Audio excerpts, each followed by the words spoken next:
Country superstar Carrie Underwood has spent most of her career avoiding political talk, but she's set to perform at the upcoming inauguration. She said in a statement that she's doing it because the country must come together in the spirit of unity and look to the future. And lots of her fans aren't thrilled about it, but lots of her fans are. So let's put this in perspective here. What do y'all think? I personally hope we're moving beyond the era of politics where we want to cancel people's livelihoods because we don't like their politics. And whether it was the Dixie Chicks for criticizing George Bush, didn't agree with it then, and Carrie Underwood, if you have a problem, you register your complaint by not downloading her songs and not going to her shows. Right. But I also think from a business standpoint, it's not a bad decision for Carrie Underwood. 75 million people voted for Trump. Artists tend to skew left-leaning, so she's overnight going to become an icon of MAGA and the American right. She's probably going to make a lot of money off of it. So I get why she... Let's be real. Celebrity feuds come and go. But what's exploding right now between Carrie Underwood and the ladies of The View? This isn't just another tabloid headline. This is a cultural detonation, a legal thunderclap, a reputation-shattering, courtroom-primed media reckoning. Carrie Underwood, America's country sweetheart with golden vocals and titanium resolve, has launched an $800 million lawsuit against The View. And at the heart of the firestorm? None other than Whoopi Goldberg.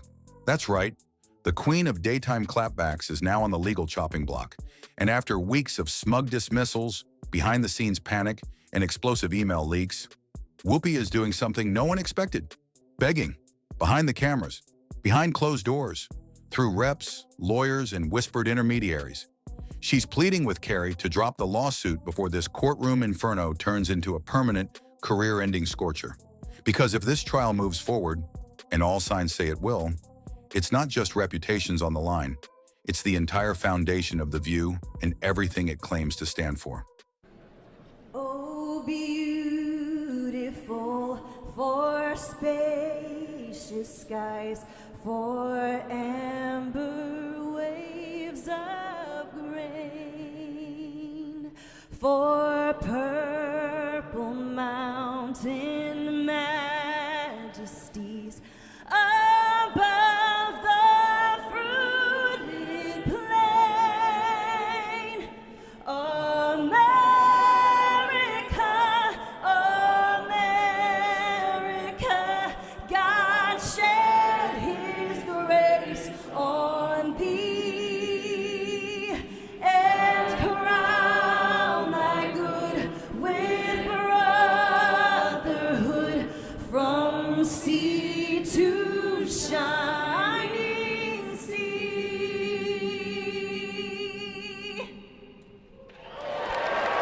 But Carrie, she's not blinking, not flinching, not folding. She's walking through this media war like a calm storm, methodical, prepared, and merciless. Now, before we unpack the legal carnage, the meltdown behind the media curtain, and the full-blown corporate panic, smash that like button and subscribe. Because you do not want to miss how this takedown rewrites everything we know about media accountability. It started with one choice: a microphone, a stage, a flag, and a country divided. Carrie Underwood accepted an invitation to sing at Donald Trump's second inauguration. She wasn't campaigning. She wasn't making statements. She was singing America the Beautiful. But to The View, that wasn't patriotism. That was treason. The very next morning on national TV, Joy Behar came out swinging. Carrie Underwood is either painfully naive or painfully desperate, she sneered. She's a microphone away from a MAGA hat. The audience laughed. The co-hosts nodded. Sunny Hostin followed up with venom of her own. You can't sing about Jesus one day and support hate the next. And then came Whoopi, the self-proclaimed voice of reason, smirking as she dropped her final blow. Let's be real, this isn't a love ballad, sweetie. This is a political train wreck. It wasn't commentary, it was a public ambush. I love our country. How do you love your country and support and normalize somebody who was a convicted felon who really wants to destroy the country? Carrie watched it all unfold. Calm, silent, no tweets, no clapping back, no viral TikToks. She didn't feed the fire. She called her lawyer. Weeks passed. The media moved on. The View got their ratings spike.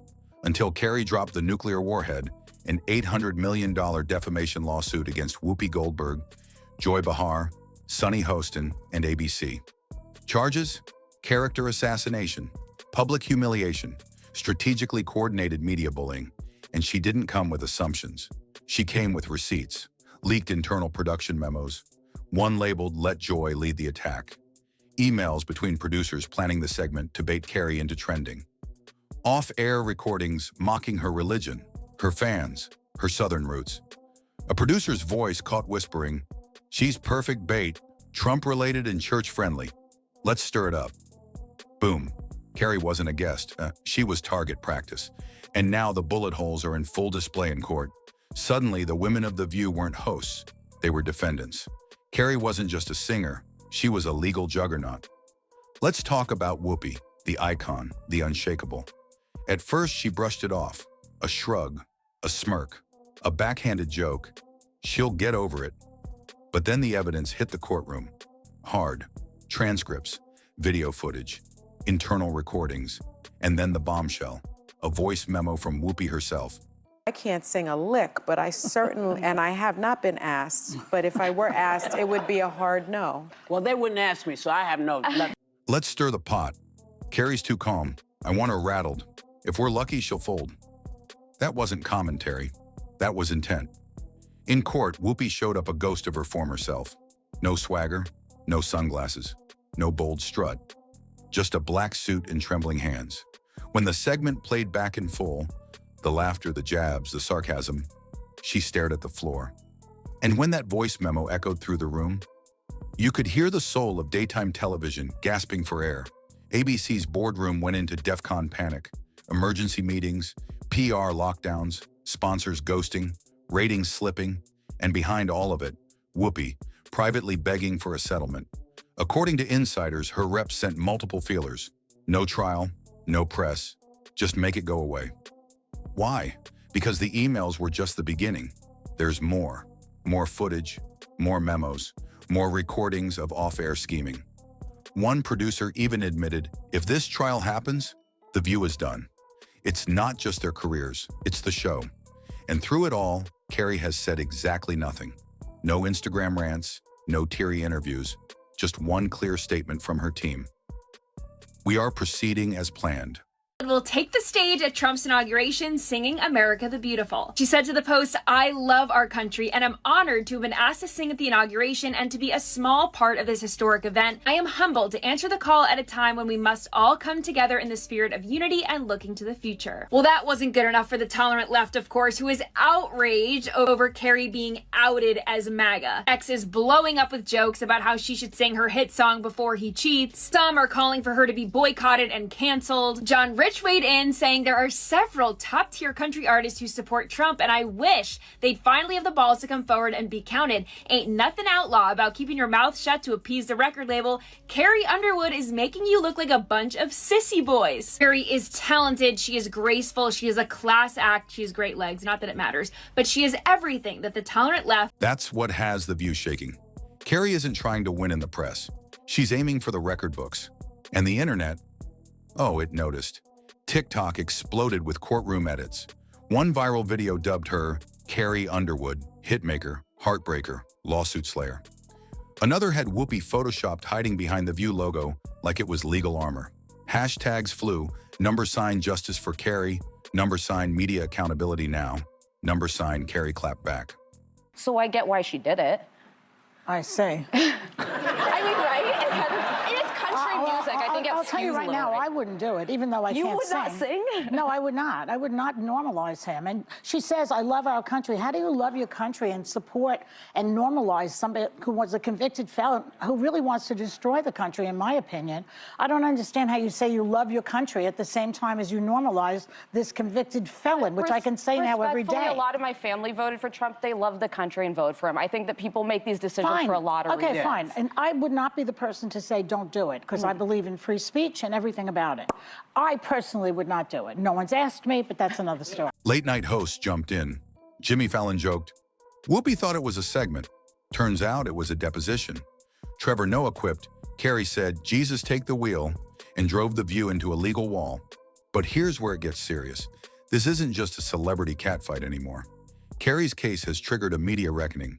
One ABC executive leaked, if this goes to trial, talk shows are going to need legal teams in their writers' rooms. You think this ends with The View? Think again. If Carrie wins, and right now the odds are tilting her way, it redraws the line between opinion and defamation. Talk shows will no longer be immune.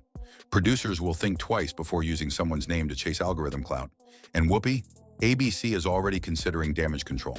Suspension, retirement, quiet dismissal. One exec reportedly said, "She's not an asset anymore. She's a liability." This case is no longer about one singer's reputation. It's about whether media giants get to destroy people for sport and call it entertainment. So what happens next? Country superstar Carrie Underwood has spent most of her career avoiding political talk, but she's set to perform at the upcoming inauguration. She said in a statement that she's doing it because the country must come together in the spirit of unity and look to the future. And lots of her fans aren't thrilled about it, but lots of her fans are. So let's put this in perspective here. What do y'all think? I personally hope we're moving beyond the era of politics where we want to cancel people's livelihoods because we don't like their politics. And whether it was the Dixie Chicks for criticizing George Bush, didn't agree with it then, and Carrie Underwood, if you have a problem, you register your complaint by not downloading her songs and not going to her shows. Right. But I also think from a business standpoint, it's not a bad decision for Carrie Underwood. 75 million people voted for Trump. Artists tend to skew left-leaning, so she's overnight going to become an icon of MAGA and the American right. She's probably going to make a lot of money off of it. So I get why she did it. I see. I mean, right? Carrie's team has made it crystal clear. No settlement unless it's on her terms. And with more evidence on the horizon, more voices stepping forward, and more pressure building, one thing is absolutely certain. So what's that about? Could it be that they felt she was just too much? I mean, they were going to be streaming and they need to take this product forward. And by the way, their streaming numbers were lousy. So they're thinking, okay, like let's move away from linear television and let's put The View on the weekend and let's do entertainment instead of politics. By the way, listen, like over here on streaming, like in this land, it's all about authenticity. You can talk about politics. You can talk about a lot of stuff. In fact, your crazy Whoopi, she might actually have a better following online than she does in the sort of traditional, shall we say, network environment. But they can't figure that out, I guess, either that or she's holding out for more money. I kind of wonder if she's in the middle of contract negotiations. And that's in part why she stopped spitting when she says the president's name. After all, he won. If you notice on that show, she's gotten extremely quiet. And now she's sort of relying on this one, Sunny Houston, to go on and on and on. Of course, Sunny Houston has no use for Doge. Carrie Underwood didn't just file a lawsuit. She launched a movement. So now we ask you, did The View go too far? Was Carrie right to lawyer up? Should media personalities be held accountable for the power they wield? Whoopi Goldberg is on thin ice to the point where they're actually coming out with a new promo for The View. I know that show that we can't stand to watch because, you know, she does things like this. She spits when she says the president's name. Listen, take him seriously and take him literally. I don't think that we have to. I think it would be remiss of us to not say Joe Biden knows how to do this. Yes, he knows how to do this. He's quite good at this. And you know, you can't refute anything with him because he just, when I say him, I mean He rambles. Trump. Yeah. He tends to just. But can I mention one thing? Because Trump is out there calling. Did you say his name? I said his name. Oh, yeah, it was a trick and it made me do it. But I'm just saying that that Biden knows what. Drop your thoughts in the comments. Smash that like button if you support truth over spin, facts over fame, and accountability over applause. Subscribe so you don't miss the next chapter of this takedown. Because if Whoopi's already begging for mercy, Carrie Underwood is just getting warmed up.